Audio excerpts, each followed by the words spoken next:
maybe I'm just naive, but I still find it hard to believe the Prime Minister of Canada would intentionally sink the country. Oftentimes we do agree on the problem, and in this case, the problem is that Carney's shitting the bed. Oftentimes we might not agree on necessarily the intention behind it.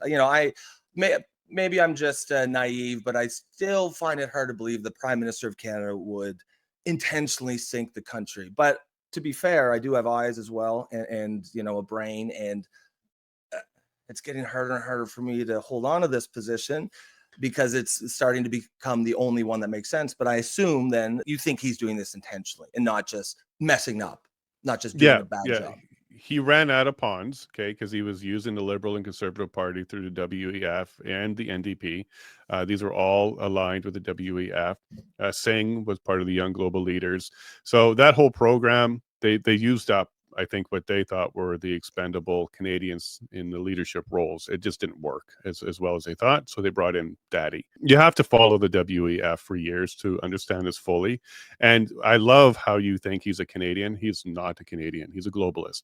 There is a big difference, okay? So when you are Canada first or a Canadian and you're thinking about your nation, I can see where you're getting that kind of hesitation to believe that the leader of our nation would do anything against us.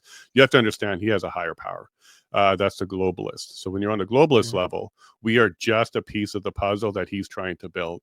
And he's very clear in his book values. He has a globalist European alignment. He thinks Canada needs to get in line.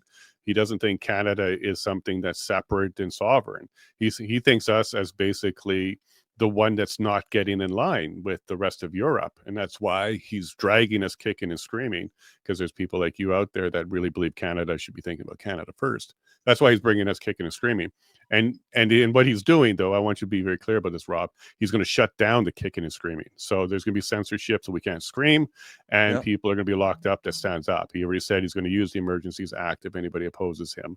So he's going to even shut down the kicking and screaming portion of what Canada is actually kind of doing right now and bring us into line.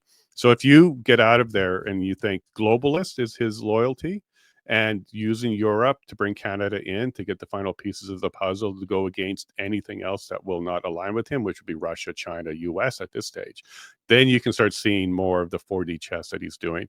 And Canada, the future of Canada isn't Canada. It is European 2.0.